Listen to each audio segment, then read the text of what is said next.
Hello everybody, my name is John. This is another episode of Out of Isolation, and today I am going to show you how to make some amazing drinks at home. Where am I? Well, if you look down here, you'll be able to find out.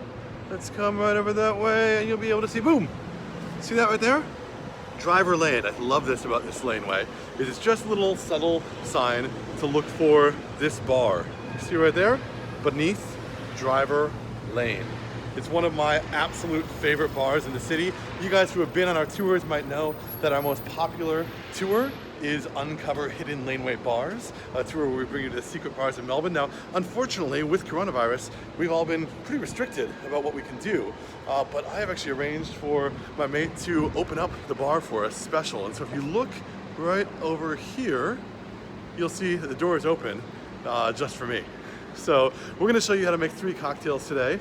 I am going to be showing you why you should come back to this bar. It is in the basement, so we're gonna have to start by going down these steps. I really wanna show you something that's pretty, I just find this really charming. So when you go down the steps this way, the door opens automatically. Look at this. Oh, we are now in beneath driver lane. Now, if this were, oh God, my gimbal's not working very well for me today. If you were coming at normal times, you'd be seeing candles lit, and you'd be able to even, for master classes, go into this amazing whiskey room just back over here where you can learn all about this area. But for now, let's get to the important stuff. How do we make drinks at home? I've enlisted the bar manager here at Beneath Driver Lane to teach us a little bit about this and hopefully give you guys some extra skills. If you guys ever come back here, the amazing thing that you want to do is you want to come on a Friday, Saturday, Sunday night. They have amazing live blues music every Friday, Saturday, and Sunday. So, welcome into the show. We have Dan. Hi, Dan. G'day guys, I'm Daniel Monk of venue managing down here at Beneath Driver Lane. Normally you'll find me spruiking the Rum Diary Spice, which I've been doing for about 3 years, working in bars for the last 12, and sort of looking after, I guess, all the things moving forward here at BDL after we reopen again. Tonight I'll be showing you a few drinks that you can make at home with things you can find at your local liquor store. The Old Fashioned, which is a classic American bourbon drink or whiskey drink, which is just 3 parts. It's sugar, bourbon, and bitters. The Army and Navy, which is an old gin drink, which you can make with lemon, which everyone has a lemon tree in their backyard, or most people do. Gin Falunum, which is a Trinidad-style syrup that you can find at your Dan Murphy's or most liquor shops, and bitters. And doing one for the kids, we're going to do one called the Lonely Island, which is pineapple juice, lime juice, what else I got in there? A bit of grenadine, which you can find everywhere, and topped up with ginger beer, so you can enjoy that. We care about the kids here at Out of Isolation. We want to make sure that you know how to make cocktails early, but without alcohol. You know? Yeah, well, it's just a mixed drink. Yeah, right? So why don't should we start with that one? Let's start with the Lonely Island. Yeah, sure. So we'll start with the ones that the kids can do on this one. So what's in this one again? This one is grenadine, which is a pomegranate syrup. Grenadine. We also have pineapple juice, lime juice, and topped up with, we're using Fiji ginger beer, but any ginger beer will do. Cool. So first, get your shaker. This is fun for the kids to learn to shake. I mean, if you've got a jam jar at home that's empty, you can just use a jam jar. You don't have to have a cocktail shaker. All it does is help mix the ingredients together, and get half a lime, and squeeze that into your shaker or jar.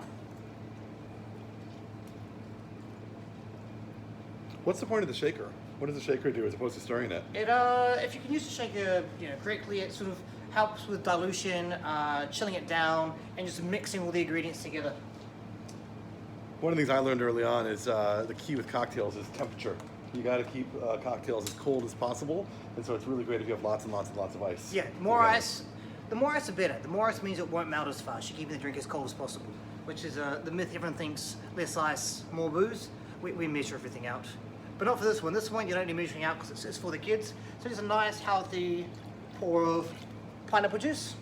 And again, any pineapple juice will do. If you got fresh, do fresh.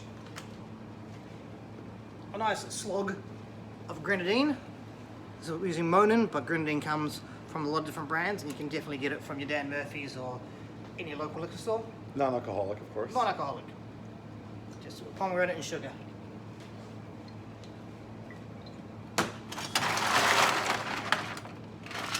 Add your ice. And when it comes to shaking, what's the technique that you want to do best, especially with a kid trying to figure out how to shake? What's the technique? We'll hold it so it goes over one of your shoulders, pointing straight out. Just go back and forward. While Dan does that, I just want to mention one of the things I love about the bar scene in Melbourne, something that I discovered after doing these tours for quite some time, is that the people in Melbourne in the service industry are incredibly knowledgeable. And so it's one of the things that I love most is being able to come here and talk to these people who will just be able to talk your ear off about, you know, where the rum comes from and what ingredients are in it and why you like a cocktail. One of my favorite things to do is when I have people on my bar tour who aren't sure what to get, they say, well, I normally like a martini or a, you know, whatever kind of cocktail they like, and then you get these bespoke recommendations for people who are super passionate about cocktails. Here we are with your little strainer. Again, you can use a spoon or a fork, just making sure you're keeping the shaken ice out, because the shaken ice, it's kind of done with. It's not going to chill your drink and keep your drink. It's fresh ice in the glass. So fresh ice in the glass, and we're just pouring this nice coconutty drink, or not pineapple drink on top, with enough space for your ginger beer. Sorry about the mess, guys. We're really not open at the moment. Feed through ginger beer. Get that nice top. And then whatever fruit you have, just so your kids feel fancy, drop that on top, and we're good to go. That's a lonely island. Here's drink number one. Now let's get to the serious stuff. When do we get the alcoholic cocktails going? Let's have a drink first. Okay, sorry. I'm revitalize. What do you think? What do you think? How did you do? Your kids will love that. So it's like a fruit punch. Perfect. So moving on to, I guess, Don Draper's favorite, the old-fashioned. This one's easy. We made a simple sugar syrup today, just using brown sugar syrup. Obviously, we don't have our freezers full of our usual syrups. Now, how do you make a simple syrup? This is just 1 part sugar. So if you're doing 100 grams of sugar, use 100 mils of water. Mm-hmm. Use hot water to begin with, because it really helps melt the sugar. Don't have to boil it, because that will sort of start crystallizing the sugar when it cools down. So just hot water, or water from the kettle, over sugar, give it a quick stir, and you're good to go when it's cooled down, because you don't want to add hot liquids into your cocktail, because it will melt that ice. So it's basically just a way to get sugar into the cocktail. It's a way to balance, because I mean, it's the classic cocktail. Well, the definition comes from 1806, not the bar, which is a great bar, but from the year 1806, where the original cocktail was a mixture of straight liquor, water, which comes from your ice, sugar, and bitters, and all those things take part in your classic cocktails, especially your old-fashioned. Cool. So grab your bar spoon or your teaspoon or whatever you're using to stir it, if it's got a spoony end. To about 2 bar spoons worth. So you got a nice little bit of sweetness in there. Now we're using Buffalo Trace, which is a nice classic bourbon from Kentucky, from the Sazerac distilleries. And let me grab a measuring tool. Have a look. I don't have them free on me because I didn't prepare. The bar's been closed for over a week here, so we have to give them some leeway here, because a lot of this is like starting the engine after it's been off for a little while. One of the things, if you guys are interested in supporting the local industry here, this place makes their own rum, which we're going to tell you about how to get some of that rum in just a minute. Well, Rum Diary Spiced. If you go onto our website, rumdiaryspiced.com, I will personally deliver that rum to you. Believe it. I had it delivered yesterday.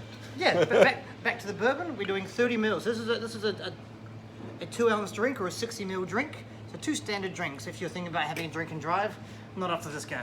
Yeah. So first ounce goes in there with the sugar, buckets of ice, a nice lash of bitters. Angostura is fine. It's the classic bitters or anything aromatic. Nice little slosh of that. Get your spoon. Now, good technique with spoons. Between the middle fingers, and just turn it nice and simple to get that dilution happening. How long do you have to stir for? I don't feel like I think it's like a classic, nice sort of like slow 10 seconds. The faster you do anything, the more friction you get and the more dilution. So just go nice and steady. Add that second ounce or that second 30 mils. Top it to the top. Don't go too far over because you want to be able to get your lips around the glass. And again, a nice little stir again. Again, since it's on ice, you don't want to stir it too much because it's going to keep diluting the further you drink. And if you want to sit it for a while, don't over dilute it first, but just sort of like add a little bit. Squeeze over some orange to get the oils in there. and chuck in. Boom, boom. There we go. Chuck in your orange zest, and that's your classic 1806 style old fashioned with American whiskey. Do you want to try that one for yourself? Of course. We can't show at the moment. We've got I some know, right? social distancing happening. For the record, I did have a cocktail before shooting this, so I am looked after. That's you? beautiful. That's beautiful. Perfect. I think this is the rest of your day sorted.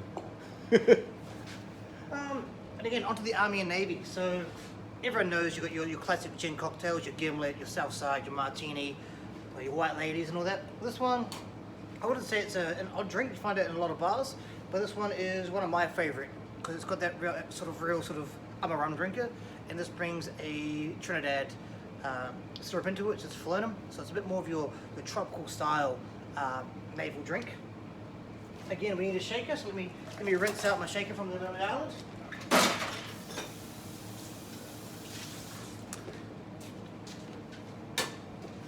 So one of the things I love about the bar scene in here, and one of the things we'll try to do in a future video, is that the bars are oftentimes hard to find. And this is one of them. There's a just very discreet little door down the steps, and it opens up this great spot. That's what the Melbourne bar scene's all about. It likes people in Melbourne who make bars like it to be a little bit of a destination to get to. So you're actually seeking it out, not just walking by in the street. Would you say that's right? But yeah, most Melbourne's known for its laneway bars, especially your underground bars, your rooftop bars, your bars that aren't just behind big windows. Even some of the biggest bars you know are sort of hidden somewhere. Yeah. Well, let's go. So we're going to start with our citrus. So when you're making a cocktail, because sometimes you're in a farm, we're going to think you're talking to your friends, you always start with your cheapest ingredients. So if you've got to throw something out, you're only throwing out your citrus, your bitters, your syrups. You're not throwing out that booze, which at the moment isn't the easiest thing to get, especially when you're limited to one bottle from some bottle shops. Start off, we're going to do about 25 mils of lemon juice. Don't worry about the seeds if they get in your little measuring cup, because we're going to be double straining it anyway. Because every shaken drink should be strained twice to make sure you don't get all the seeds in there. There we are, 25 mils. Where did I put that Falernum? Put it over here on the bar. Now, a nice thing to remember with sours and sweets is just keep it balanced. Normally, it's a rule of thumb. It's really up to your taste. Everything's up to your taste. But you do about half the amount of sweet as you do sour. So I'll be doing just under 15 mils of our Falernum, which is our sweet element to this drink. Is that something you can get at any shop? You should be able to get it from Dan Murphy's or from your more boutique style shops. I'm sure you can get it from Dan Murphy's online. Falernum's the name of the... Falernum is drink? a style of West Indies syrup, so it seems like sort of lime zest, clove, pimento, ginger, and it's just like a mix of things you'll find in the West Indies. Can you just grab the bottle one more time, show it right in the camera, so people can look at the spellings? We have a lot of people watching internationally as well, and I want them to be able to look at their local shop for that. And there's definitely different brands to this. Fee Brothers is one of the more well-known ones. You can get alcoholic Falernums, like E.H. Taylor, which comes from Barbados, and that one's great for a bit more kick in your drink. Cool. We're going to be using Melbourne Gin Company. Gin, just keep it local. We're trying to help save local at the moment. So the Melbourne Gin Company gin. Do a nice slog, so in 2 ounces again. Like most cocktails, always your 2 standard drinks. Before we finish off, we'll put this bitters. I say do that first, but I'll do it last because they're kind of out of reach.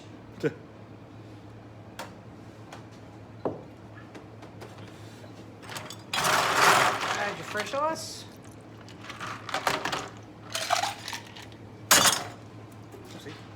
Getting John with here. Give it a nice, good shake, nice long shake.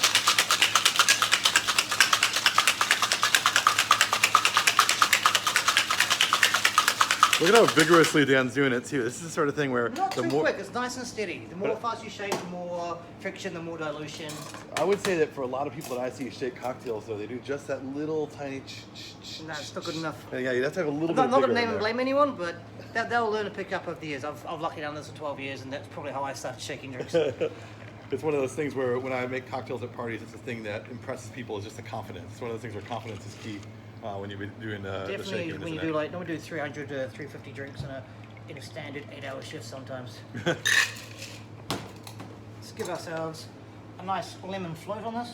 Oh, is that the standard garnish? Can you do other garnishes as well? You can use cherries, you can use flower petals that float.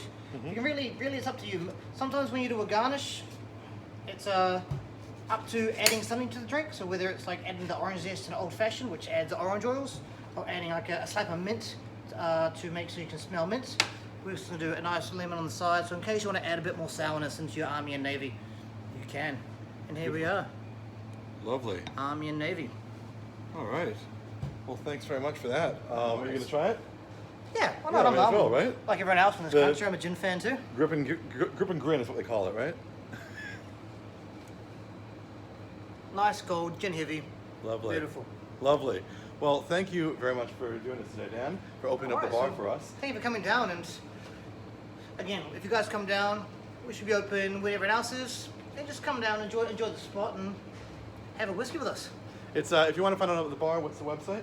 It is driverlanebar.com. And And we will be launching, while we're all closed down, if you still want your drams at home, we will be selling it by the dram and also by the flight. What's a dram?